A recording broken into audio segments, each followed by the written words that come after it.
What's up guys, Magic Knives here, and today you're watching some Advanced Warfare knife and spike drone only gameplay on the map Riot, some TDM.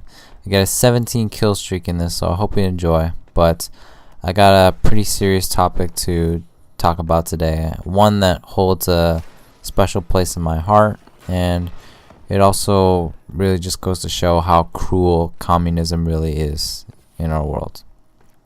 So, 1989. This took place in Beijing, China, and it was around April when thousands of Chinese citizens, mainly university students and factory workers, gathered together in Tiananmen Square, which is this big open space that is the entryway to Forbidden City, which is this last standing palace of the Chinese emperors during the Qing dynasty.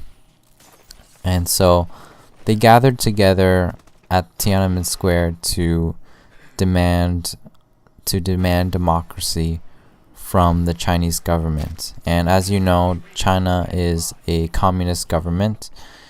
And so, for weeks and months, they just gathered around in the square wanting to, get freedom of speech, freedom of the press, and,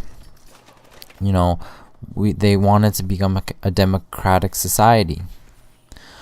Unfortunately, though, eventually the premier of China at the time, he eventually declared martial law against Tiananmen Square, meaning that he ordered that the square to be cleared immediately by the Chinese army. So they sent in the army to try and clear the protesters from the square. Now the first attempt was pretty surprising because there were so many people at Tiananmen Square.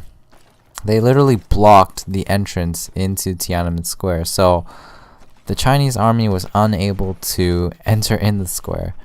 Not only that, though, but they weren't able to retreat either. And so, for the next few days, the protesters just had a lot of time to talk to the soldiers of the Chinese army, begging them not to harm them or do anything bad, because they were just asking for reformation.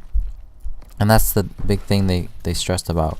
They wanted reformation, not revolution. And so eventually the Chinese army retreated, and it was a big sigh of relief for the protesters. But eventually on the night of June 3rd, the Chinese army made a second attempt to invade the square, this time with live firearms and also tanks as well. The protesters did what they could to stop it. They set up road barriers, but eventually they just got run over, and what ended up happening is that the protesters just got shot down by the soldiers. These were unarmed people just asking for change, and they were unarmed. They were just innocent civilians, and they got shot down by their own government. And no one knows for certain how many people died. The official figure by the Chinese government, which is a big fat lie, is 250, but the Chinese Red Cross estimated 2,500, but that was suppressed by the Chinese government immediately. So, and interestingly, at the near the end, when the Chinese army took control of the square, they gave the remaining protesters in the middle of the square one last chance to retreat, and thankfully they did. But afterwards, some people actually did try to re-enter the square, but they just got shot down as well. And so it was just a big bloodbath, a big massacre. On June 5th, though, something really remarkable happened. A guy which we know as Tank Man actually stood in front of a huge line of tanks after the army had taken complete control of the square. He literally stood in front of a column of tanks, pretty much just in disgust and standing up against the army and what they had done. And thankfully he wasn't killed, and eventually he was just hustled away by a group of people, and from their point we don't know what happened to him.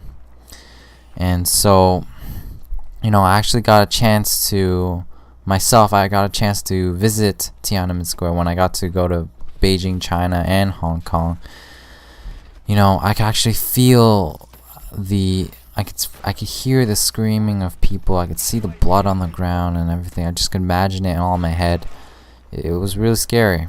And also the fact that you can't have a memorial there. The Chinese government still denies that ever happened or such. And you can only have a memorial in Hong Kong, which is lucky because the regulations there in Hong Kong aren't as strict. But anyways, guys, I'm gonna leave a link in the description box of this video, just a really short documentary. You don't have to watch the whole thing, just the first part. And thanks for listening to the commentary, guys, and hope to see you guys in my future videos. I went 24-3, and I'll see you guys later. Peace out.